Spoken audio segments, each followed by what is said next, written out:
Morning students, chapter number 2 example number 8 है। देखो, 3 like parallel forces 2p + q 4p - 2q and 8 kg weight act at the vertices of a triangle. आपके पास एक triangle A B सी है। ये ए B C triangle की 3 vertices ए B सी पर ये 3 force लाई करते हैं और तीनों कैसे हैं? Like and parallel forces. Like means in same direction, parallel means they are parallel. तो मैंने लेट किया कि ए पॉइंट पर जो है आपका 2p + q फोर्स है, बी पॉइंट पर 4p - 2q and C point पर 8 है। Now find p and q, p और q की वैल्यू फाइंड आउट करनी है। If the resultant of 3 forces, अगर इन तीनों फोर्सेस का रिजल्टेंट जो है वो ट्राइंगल के सेंट्रॉइड से पास करेगा। देखो, सेंट्रॉइड से पास करेगा तो सेंट्रॉइड जो है वो इस लाइन को किस रेशियो में डिवाइड करती है? 2:1 में डिवाइड करती है। सो जी जो है वो एडी मीडियन को 2:1 में डिवाइड करेगा। सो अगर ये 2:1 में डिवाइड करेगा तो AG is twice of G T होगा, तो AG is equals to twice of G T लिख सकते हैं। लेट हम पी बी और सी पॉइंट पे जो फोर्सेस है 4p - 2q और सी पे जो है 8 है, तो जो रिजल्टेंट होगा इन दोनों फोर्सेस का वो किस पे एक्ट करेगा? डी पॉइंट पे एक्ट करेगा। ये पैरेलल है तो ये भी लाइक फोर्सेस हैं, तो सेम डायरेक्शन में फोर्स एक्ट करेगा डी पॉइंट पर। लास्ट मैंने बताया था कि फोर्स, अगर आपके पास दो फोर्सेस एक्ट कर रहे हैं P and Q, P act at A point, B point और रिजल्टेंट जो है वो सी पॉइंट पे एक्ट करता है। So P into A C, distance of P from resultant is equals to second force into distance of that force from the resultant, that is क्या होगा? B C. Same result आपने use किया है, तो first force क्या है? 4p - 2q, इसका distance resultant से d है, so that is B T. और सेकेंड फोर्स क्या है? 8, और इन दोनों इसका जो डिस्टेंस है वो क्या है? डी सी है। यहाँ से देखो B T 4p - 2q, B T is equals to 8 times D C. ये मीडियन है, सो मीडियन इसको 2 इक्वल पार्ट्स में डिवाइड करता है, so B T is equals to D C होगा। सो ये क्या हो जाएगा? Cancel out. यहाँ से 4p - 2q की वैल्यू क्या आएगी? 8। अब देखो इस पॉइंट पे 4p - 2q माइनस आपके पास +8 फोर्स लाई कर रहा है ना। अगर ये दोनों फोर्सेस हैं, इनका रिजल्टेंट क्या होगा? दोनों को ऐड करोगे, लाइक पैरेलल फोर्सेस है तो ऐड करोगे तो ये फोर्स एक्ट करेगा इस पॉइंट पे। अगेन ये दोनों लाइक पैरेलल फोर्सेस हो गए तो इनका रिजल्टेंट किस पॉइंट पे? जी पॉइंट पे लाई करेगा। अगेन सेम रिजल्ट यूज़ करोगे तो आपके पास देखो क्या आएगा? 4p - 2q + 8 into G D, जी का डिस्टेंस डी पॉइंट से, एंड 2p + q, जी का डिस्टेंस ए पॉइंट से ए जी, एंड जी डी ए जी किसके इक्वल है? ट्वाइस ऑफ जी टी के इक्वल है, ये मैंने अभी बताया। जी डी से आपका जी डी कैंसिल होगा, 4p - 2q + 8 is equal to this. यहाँ से 2 इक्वेशंस आएंगे आपके पास पी और क्यू में, सॉर्ट आउट करोगे तो क्यू की वैल्यू क्या आएगी? 2 kg weight and p is equals to 3 kg weight. Example number 9, 3 like parallel forces हैं P Q R act at the corners of a triangle A B C. A B C triangle के same as last example. A B C triangle के vertices पर, corners पर lie कर रहे हैं P Q and R. If their centre is the centroid, first part लेते हैं कि अगर उनका जो सेंटर है, if their centre is centroid of the triangle, then in that case p is equals to q is equals to r होगा। Okay, तो let जो उसका सेंटर होगा मीन्स g जो होगा जहाँ पे रिजल्टेंट लाई करेगा वो सेंट्रॉइड है, तो इसे किस रेशियो में डिवाइड करेगा? 2:1 में डिवाइड करेगा। Okay, now resultant of q and at B and R at C, आपका रिजल्टेंट कहाँ लाई करेगा? डी पॉइंट पे लाई करेगा। ओके, तो लास्ट रिजल्ट यूज़ करोगे तो आपके पास क्या आएगा? Q into B D is equals to R into D C. Okay, now अब क्या है? अगेन ये रिजल्टेंट क्या हो गया? लाइक पैरेलल फोर्सेस है तो ये Q है, R है, तो ये क्या हो जाएगा? Q + R। इन दोनों का रिजल्टेंट क्या होगा? P + Q + R। अगेन इस पे थ्योरम अप्लाई करोगे तो आपके पास क्या आएगा? Q, देखो AD जो है आपके पास मीडियन है ना, ए डी मीडियन है, तो ये दोनों इक्वल पार्ट्स में डिवाइड करेगा, तो B D is equal to D C हो गया, तो बी डी डी सी के इक्वल हो गया, ये कैंसिल, क्यू किसके इक्वल आ गया, आर के इक्वल आ गया, है ना। सिमिलरली हम प्रूव कर सकते हैं आर किसके इक्वल आएगा, पी के इक्वल आएगा इन दोनों से, है ना। आर किसके इक्वल आएगा, पी के इक्वल आएगा, तो आर पी के इक्वल हो गया, क्यू आर के इक्वल हो गया, P is equals to Q is equals to क्या हो जाएगा, आर हो जाएगा। नेक्स्ट है आपका second part, the orthocentre of the triangle. अगर ऑर्थो सेंटर लेते हैं, ऑर्थो सेंटर जहाँ पे एल्टीट्यूड्स, पहले भी बताया था, जहाँ पे एल्टीट्यूड्स मीन्स परपेंडिकुलर्स मीट करते हैं, वो क्या होता है, ऑर्थो सेंटर होता है।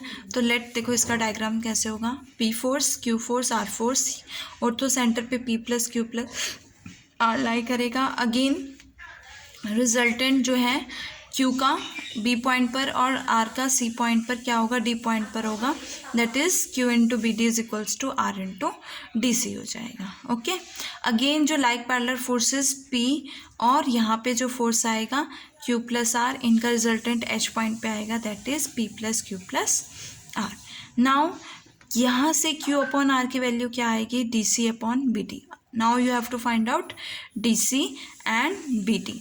अगर मैं ट्राइंगल ए बी डी देखूँ तो मैं यहाँ से डी सी की बी डी की वैल्यू फाइंड आउट कर सकती हूँ, क्या होगी, D B upon A D is equals to D B upon A D is equals to क्या बनेगा, ये देखो B D upon A D is equals to, ये क्या है, कोट बी, बी एंगल इसके अकॉर्डिंग ये परपेंडिकुलर होगा, ये बेस होगा, तो क्या फाइंड आउट करो, base upon perpendicular is equals to coat B. Similarly यहाँ से ए डी कोट सी आएगा, ए डी से ए डी कैंसल, रेसिप्रोकल करोगे तो tan B upon tan C, cot C को लिख सकते हो ना 1 upon tan B tan C, और इसको लिख सकते हो 1 अपॉन टैन बी, तो tan B upon tan C, यहाँ से क्रॉस मल्टीप्लाई करोगे, Q is proportional to tan B आएगा and R is proportional to tan C. Similarly आप इनके लिए कर सकते हो, centre of parallel forces will be on altitude B, B का जो एल्टीट्यूड होगा इस पॉइंट पे, यहाँ से करोगे तो पी इज़ प्रोपोर्शनल टू क्या आएगा, tan A and R is proportional to tan सी।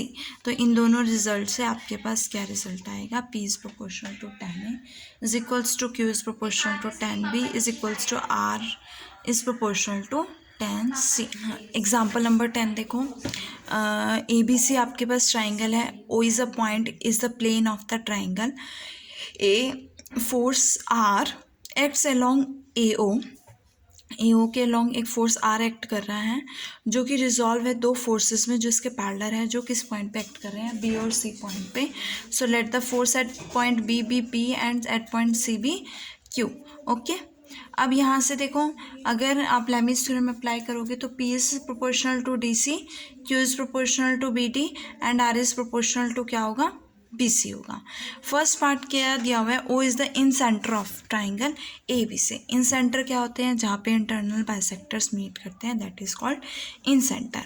अब इंटरनल बाइसेक्टर थ्योरम से आपके पास ये जो जिस वर्टेक्स से ये इसको डिवाइड करेगा, इंटरनल बाइसेक्टर से जो ये पॉइंट पे लाई करेगा, तो इसके according A B upon A C is equals to B D upon D C होगा। ठीक है, this is proportional to this, means A B is proportional to A C is equals to B D is proportional to D C.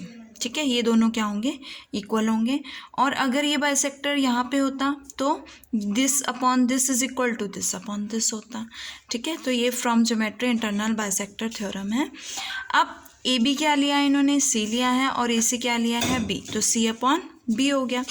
Now B D upon सी हो गया और D C upon B हो गया, दोनों को add किया तो B D plus D C upon C plus B हो गया। अब B D plus D C क्या है, बी सी है, सो बी सी क्या है, ए अपॉन क्या हो जाएगा, बी प्लस सी। एक बार इसको इसके इक्वल पुट करोगे, एक बार इसके इक्वल पुट करोगे, तो आपके पास बी डी और डी सी की वैल्यू आ जाएगी। देन ये बी डी डी सी की वैल्यू आप फर्स्ट इक्वेशन में सब्स्टिट्यूट करोगे तो आपके पास पी और क्यू की वैल्यू आ जाएगी। ठीक है, अब सेकेंड पार्ट है कि O is circumcentre of the triangle A B C. A B C circumcentre of the triangle ABC। अब सर्कम सेंटर होता क्या है, जहाँ पे आपके ये साइड्स के परपेंडिकुलर बाइसेक्टर्स मीट करेंगे वो क्या होगा, सर्कम सेंटर होता है, ठीक है। और यहाँ से ये क्या बनेगा, सर्कल का सेंटर बनेगा, जो सर्कल इसके वर्टिसेस से क्या करेगा, तीनों वर्टिसेस से पास करेगा। ओके, तो ये आपके पास सर्कम सेंटर है। ये OB, ये देखो अगर सर्कल के अकॉर्डिंग देखा जाए तो ये रेडियस है, तो ये भी रेडियस है। इस पॉइंट को लेते हैं, लेट BOC पॉइंट को लेते हैं। ये सर्कल है, ये एक एंगल ये है, एक एंगल ये है। आपको पता है सेम कोड से जब आप एंगल ड्रॉ करते हो सेम सेगमेंट में, तो ये क्या हो जाते हैं, ट्वाइस हो जाते हैं। तो ये एंगल A है तो ये क्या हो जाएगा, 2A हो जाएगा। सिमिलरली ये एंगल 2C है तो ये C है तो ये क्या हो जाएगा, 2C हो जाएगा। अब ये भी रेडियस है और ये भी रेडियस है, तो ये इसके अपोजिट एंगल्स ये भी और ये भी क्या होंगे, equal. So let this angle be X and let this angle be X। तीनों का सम क्या होगा, x plus x plus 2c is equals to 180। So we get 2x is equals to 180 minus 2c and x is equals to 90 minus c. So we get this angle 90 minus c and this 90. Similarly we get this angle 90 minus b. Now using sine formula use करोगे, so BD देखो, BD upon sine of angle opposite to this side 90 minus c, AD upon sine b। Okay, तो BD upon AD क्या आ गया, cos c sin 90 minus c cos c upon sin b। Again sine formula इस triangle पे apply करोगे तो DC is proportional to sin 90 minus b and AD is proportional to sin c। Again DC upon AD is equals to cos b upon sin c। दोनों को divide करोगे, आपके पास BD अपॉन DC की वैल्यू क्या आएगी, sin 2c and sin 2b। Again add करोगे तो आपके पास sin 2b plus sin 2c आएगा। यहाँ से BD is proportional to sin 2c, इन दोनों को इक्वेट करोगे ना, क्रॉस मल्टीप्लाई करोगे तो आपके पास ये वैल्यूज आएंगी। Okay, now from first and 4 Q देखो, फर्स्ट जो थी आपकी P is proportional to BD थी और BD sin 2c के प्रोपोर्शनल है, sorry B is proportional to Q is proportional to BD and BD is proportional to sin 2c, so Q is proportional to sin 2c। Similarly P is proportional to sin 2b, R is proportional to this. यहाँ से equate करोगे, एक बार P की value आएगी, एक बार Q की value आएगी, और इसके साथ ये आपका चैप्टर नंबर 2 फिनिश।